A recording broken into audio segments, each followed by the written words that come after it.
Hey team, Peter here. Wanted to run through hiring, the cost of hiring, when to hire, if it's too late, when it's too late, or if it's too early. It's something that a lot of you have been talking about. We've been discussing it at various stages.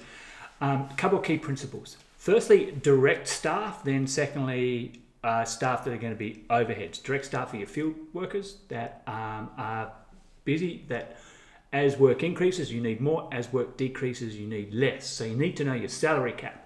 Second part for overheads are staff like project managers, ops managers that are fixed regardless how much work's going on, and hopefully they increase your capacity and your ability to do more work. Direct staff first. We all know our gross profit margin and our percentage of labour and materials and subbies if they're important in your business. If we don't, when we catch up again, let's talk and we'll pull those numbers out. But if you're, say, turning over, I don't know, say it's 100 grand a month, just for argument's sake, here, your labour and materials 30% each and subbies at 5% for your direct costs. And then we're going to see an increase to, say, 150k, or that's maybe 130k. Your labour, materials and subbies are probably going to stay the same in percentage if you're doing the same sort of work. But the dollars are going to be bigger, right? So the dollars go from here to here and it costs you more. Same too in the materials. It's costing you more than it was back here.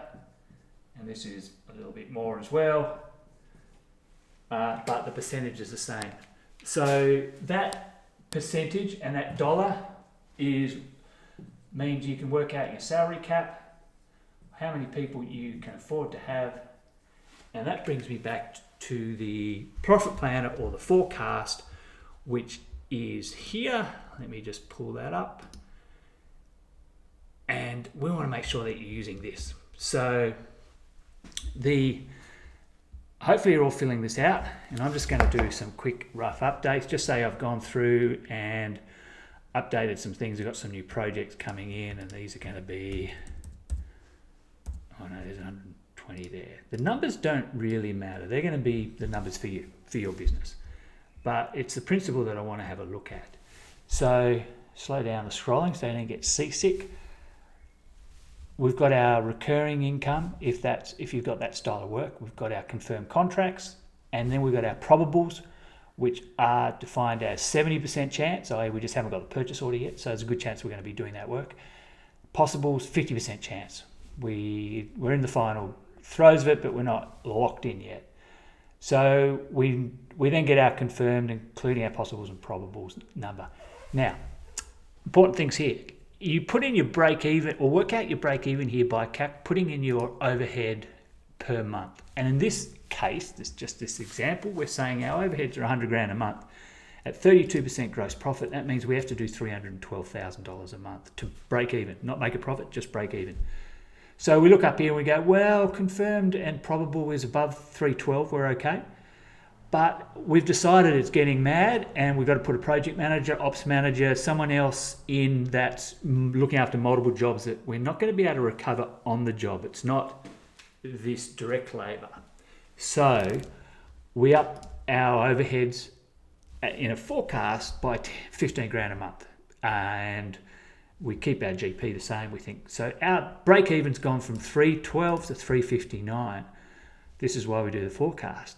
It would take probably 4 to 6 weeks, I reckon, to get a decent ops manager, project manager on. You've got to advertise, you've got to interview, you've got to make an offer, they've got to give notice, and you've got to get them over, unless they're not working somewhere. So you've got to be planning these moves early.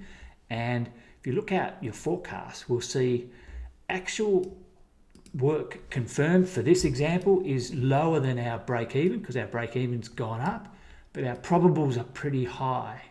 So we're always taking some sort of punt, but it's an educated punt on here, saying, I reckon if I get that project manager in, we're going to definitely be able to do that work. We're going to win it, and I can move forward and do it because that probables is going to be above my break even, my new break even. So too might be if you, for example, took out some finance to buy a new big bit of equipment, an excavator, drill, something, or you wanted to hire 2 people, you can forecast that in here next to your revenue. Gives you the confidence then as to whether to hire. So what's my new break even moving forward?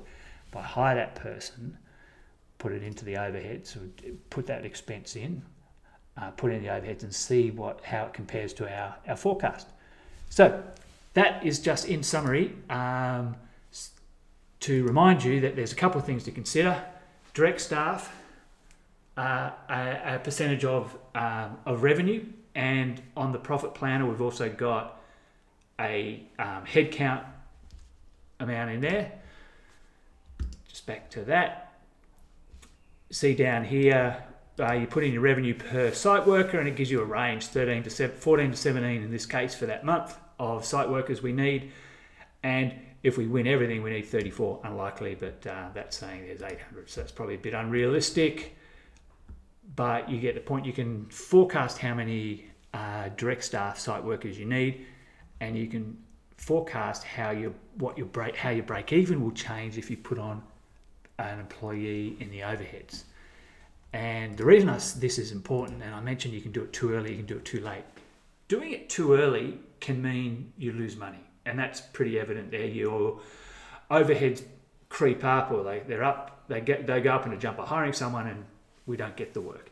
Doing it too late is dangerous too, because what happens if you do it too late is you become the bottleneck, and you don't have the capacity then to pull someone in, onboard them, train them up, and the like. So a rule of thumb, if you're thinking about this, do it when you can afford half their wage. From the profit you're making now, you've got enough surplus to go, I can afford to pay half that wage, because the other half will come by the capacity that you build into the business. And the way the labour shortage is and the market is at the moment, it's been my experience, and most of my clients experience this as well. You guys are experiencing it, that when you have capacity, work comes to you to a degree. And you can bank on actually getting that work to fill up. It'll free you up to go and win more work, better quality work. You might even get a margin lift because you've got more people, you've got someone focusing. You'll see a lift in your performance. You'll see a lift in your team's performance because they've got someone who's not worried about running the business, just running the projects, who can look after the field supervisors, the tradesmen on the site, people in the field. So that's my rant about hiring. I wanted to share that because a few people have been asking about it. Hope you're having an awesome week. I'll see you guys soon.